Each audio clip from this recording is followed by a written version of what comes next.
बलदेव राम, सहायकाचार्य Hindi, government college Merta city, BA part third, paper Hindi second. Paper Hindi second के अंतर्गत जो मेहंदी को रंग उपन्यास को विषय वस्तु के रूप में लिया गया है। इस उपन्यास को पढ़ने से पहले उपन्यास के तत्वों के ऊपर विचार विमर्श किया जा रहा है।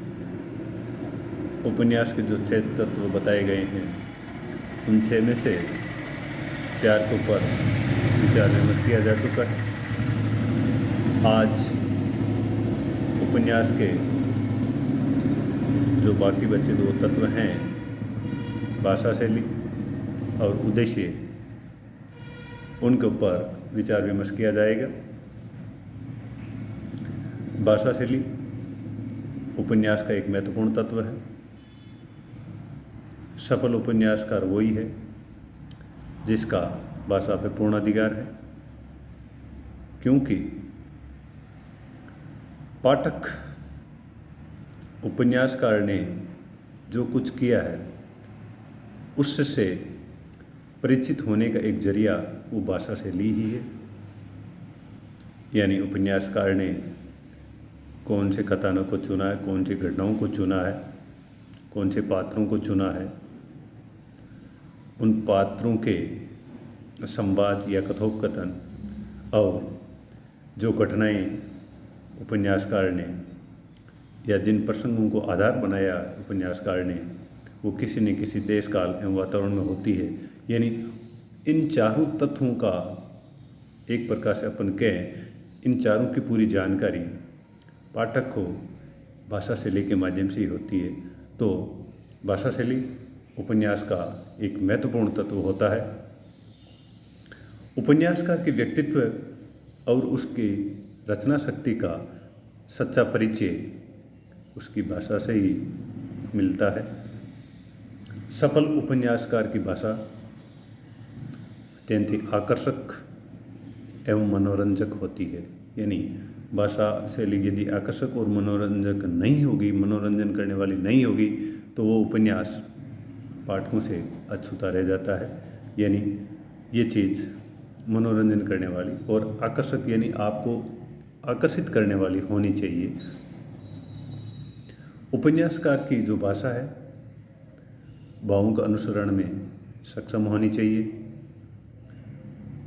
वैसे देखा जाए तो कोमल भावों की यदि अभिव्यक्ति उपन्यासकार को करनी है तो भाषा में कोमलता परिलक्षित होनी चाहिए, और कठोर भावों का अंकन यदि उपन्यासकार करता है तो उसके लिए भाषा में कठोरता यानी ओज आदि गुण उसमें होने चाहिए।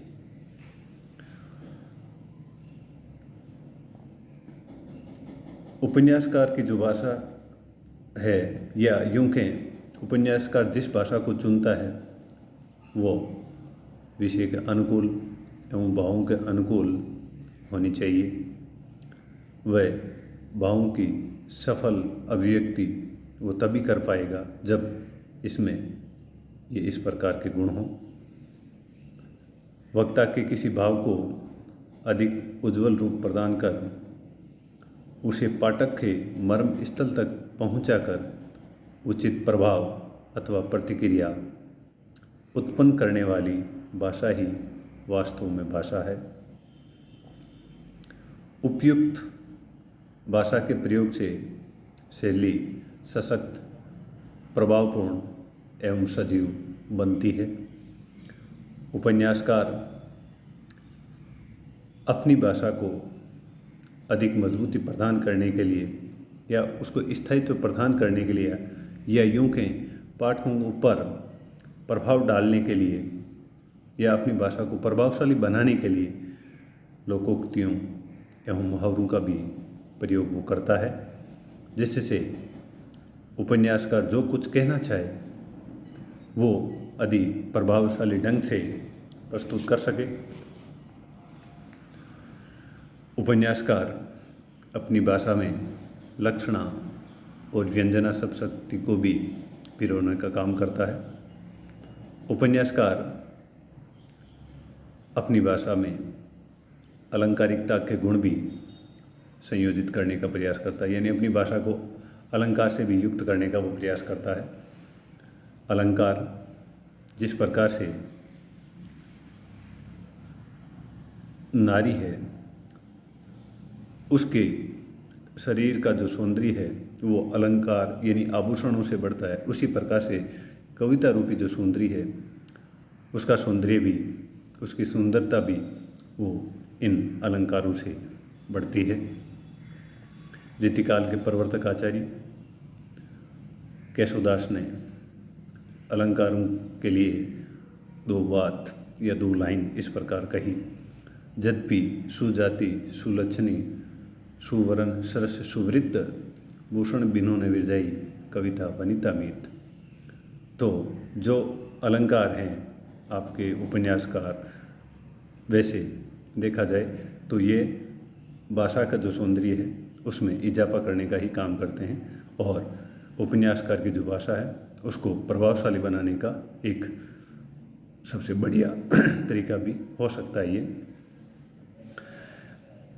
उपन्यासकार अपनी भाषा में विशेष व्यापार सूचक शब्दों के प्रयोग से चित्रमयता, मर्म स्पर्शिता आदि काव्य गुणों का भी समावेश करता है। लक्षणा और व्यंजना के प्रयोग से सूक्ष्म भावों को स्थूल साकार रूप प्रदान कर सकता है। कहीं कहीं अप्रस्तुत वस्तु और व्यापार को लेकर रूप की योजना का भी प्रयोग करता है। संक्षेप में भाषा है व्यावहारिक, सरल, स्वच्छ एवं सरस होनी चाहिए। सफल भाषा के लिए कुछ गुणों की आवश्यकता होती है, वो इस प्रकार है। भाषा प्रवाहमान, जिस प्रकार से नदी का पानी बहता रहता है उसी प्रकार से उपन्यासकार जो कुछ बताना चाहे वो उसकी भाषा शैली से लगातार प्रवाहमान दिखाई देना चाहिए। अलंकारिकता यानी अलंकारों का प्रयोग भी उपन्यासकार को अपनी भाषा में करना चाहिए। चित्रात्मकता, जिस प्रकार से रेखा चित्रकार वो एक चित्रों के माध्यम से जो कुछ प्रकट करना चाहे वो करता है, उसी प्रकार से चित्रात्मकता का गुण भी भाषा में उपन्यासकार को दिखाना चाहिए या लाना चाहिए। प्रतीकात्मकता कई दफ़े ऐसा होता है जो बात अपन सीधे सीधे नहीं कह पाते हैं उसको प्रतीकों के माध्यम से भी कहा जाता है। जैसे नहीं पराग, नहीं मधुर मधु, नहीं विकासी काल, अली कलिसो बंद्यो आगे कौन हवाल, यानी अनियोक्ति अलंकार किसके माध्यम से किस प्रकार से वो किस प्रकार की बातें जो कहनी है वो कहने के लिए इस प्रकार की युक्तियों का प्रयोग भी उपन्यासकार को अपनी भाषा में करना चाहिए। शैली का अर्थ विषय के प्रतिपादन अथवा उपस्थापन का एक प्रकार का ढंग है। शैली के द्वारा ही उपन्यास में विभिन्न तत्वों की योजना होती है। शैली में ही शब्द, अर्थ और उद्देश्य की श्रेष्ठता अंग्रेज विद्वानों ने स्वीकारी है। जिस प्रकार बलवान आत्मा के लिए उपयुक्त बलवान शरीर का महत्व है, उसी प्रकार उत्कृष्ट विषय के लिए उसी के अनुरूप शैली अपेक्षित है। शैली में भी कुछ गुणों की दरकार रहती है। शैली में प्रसादपूर्णता, सरसता यानी रोचकता, पात्रों के अनुरूप होनी चाहिए, अलंकारिकता, भावात्मकता आदि गुणों की अपेक्षा की जाती है। शैली का संबंध सभी उपन्यास तत्वों से होता है तथा शैली के कई रूप हो सकते हैं। जैसे नाटकीय शैली यानी जो नाटक लिखे जा रहे हैं और नाटकों में जो शैली है उसका यदि वो अंकन उपन्यासकार करता तो एक प्रकार की नाटकीय शैली होती है। ऐतिहासिक शैली यानी इतिहास को आधार बना करके उसके अनुरूप जो कुछ लिखा जाए वो इस श्रेणी में। आत्मकथात्मक शैली यानी अपने जीवन की जो घटनाएं जो है उनको आधार बना करके जो साहित्यिक रूप अपन प्रदान करते हैं वो आत्मकथा होता है। तो एक आत्मकथा रूपी जो शैली ली जाती है वो इस श्रेणी में पत्रात्मकता, यानी पत्र को किस प्रकार से लिखा जाता है उसके अनुरूप यदि शैली उपन्यासकार यदि उपन्यास में लाता तो पत्रात्मक शैली, और डायरी शैली यानी जो कुछ उसने संजोया उसको एक प्रकार से डायरी में मेंटेन करते हुए आगे बढ़ते हुए जो इस रूप में यदि लिखा जाए तो वो डायरी शैली। मनोविश्लेषण शैली, शवकुन शैली, ये शैलियों के विभिन्न प्रकार। अब उद्देश्य एक महत्वपूर्ण तत्व होता है। इस संसार में कोई भी कार्य बिना उद्देश्य के नहीं होता है, कोई सा भी कार्यक्रम बिना प्रयोजन के नहीं होता है, चाहे वो सामाजिक हो, चाहे आर्थिक हो, राजनीतिक हो या साहित्यिक हो। तो उपन्यासकार भी जब किसी कृति का सर्जन करता है या उपन्यास लिखता है या यूँ कहें साहित्यिक जो दूसरी विधाएं हैं यदि वो लेखनी चलाता तो निश्चित रूप से कोई न कोई उद्देश्य वो लेकर के आगे बढ़ता है। तो उपन्यास का जो एक महत्वपूर्ण तत्व है वो उद्देश्य है। उद्देश्य भी जैसे जैसे समय बदलता गया उपन्यासों के उद्देश्य भी बदलते गए। निश्चित रूप से प्राचीन काल में या यूँ कहें पहले जो उपन्यास लिखे गए, प्राचीन काल तो अपन ज़्यादा इसके लिए उचित शब्द नहीं है, लेकिन आज से 100-200 वर्ष पहले जो उपन्यास लिखे गए हैं उन उपन्यासों में ज़्यादातर मनोरंजन वाला लक्ष्य होता था और जीवन के विविध पक्षों के ऊपर प्रकाश डालने का जो प्रयास किया गया। आधुनिक जो उपन्यास है वो एक प्रकार से निश्चित या यूँ कहें निश्चित रूप से इनका उद्देश्य भी बदलता गया। वैसे अपन देखें तो साहित्य को समाज का दर्पण, साहित्य जीवन की व्याख्या है, तो इस व्याख्या के अनुकूल आगे बढ़ने का जो काम कर रहे हैं वो उन्हीं को उपन्यासकार अपने उद्देश्य के रूप में रखे आगे बढ़ता है। उपन्यास हो या काव्य की दूसरी विधाएं, सब में कोई न कोई उद्देश्य छिपा रहता है। इस प्रकृति पर बिना उद्देश्य के कोई भी क्रियाक्रम नहीं होता है। उपन्यासकार का भी उपन्यास सर्जन में कोई न कोई उद्देश्य अवश्य होता है, क्योंकि उपन्यासकार भी एक सामाजिक प्राणी है तथा समाज के आचार, विचार, भाव आदि से वो अवश्य प्रभावित होता है। साहित्य को जीवन की व्याख्या माना जाता है तो ये कार्य उपन्यास मनोरंजन के माध्यम से बड़ी सुगमता से करता है।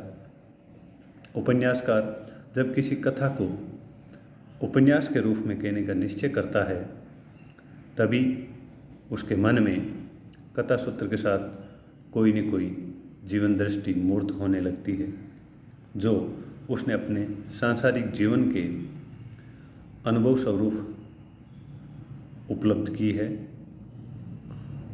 कला की दृष्टि से वही उपन्यास श्रेष्ठ है जिसका लेखक पाठकों पर सफलतापूर्वक ये प्रभाव डाल सके कि उसकी रचना से जिस जीवन दर्शन का संदेश मिलता है वह उसने बाहर से आरोपित नहीं किया है, वरन वही सामयिक अथवा शाश्वत सत्य है।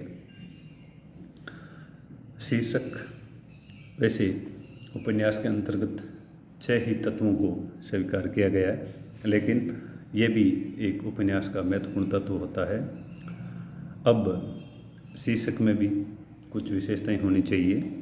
शीर्षक बिल्कुल संक्षिप्त होना चाहिए, सरल होना चाहिए, आकर्षक होना चाहिए, कुतूहल को पैदा करने वाला होना चाहिए, रोचकता पैदा करने वाला होना चाहिए। शीर्षक किसी न किसी घटना, किसी न किसी पात्र आदि से भी संबंधित हो सकता है। शीर्षक न केवल उपन्यास का एक महत्वपूर्ण उपकरण है, अपितु महत्व की दृष्टि से उसे उपन्यास का दर्पण भी कहा जा सकता है। यानी शीर्षक को देख कर के पाठक उसको पढ़ने के लिए लालायित होते हैं या उनकी उस ओर रुचि बढ़ती है। अधिकांश पाठक प्राय शीर्षक से ही प्रभावित होकर के किसी उपन्यास को पढ़ने के लिए प्रेरित होते हैं। इसे देखा जाए तो यह कहा जा सकता है कि शीर्षक उपन्यास की विषय वस्तु का पूर्वानुमान लगाने का सबसे बढ़िया उपकरण है। लेखक को शीर्षक विषय के अनुरूप सार्थक एवं आकर्षक रखना चाहिए।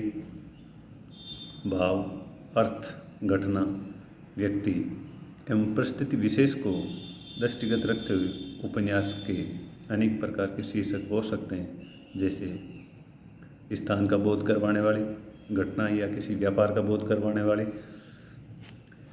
कुतूहल को पैदा करने वाले, हास्य व्यंग्य प्रदान, व्यक्ति एवं चरित्र मूलक आदि। धन्यवाद।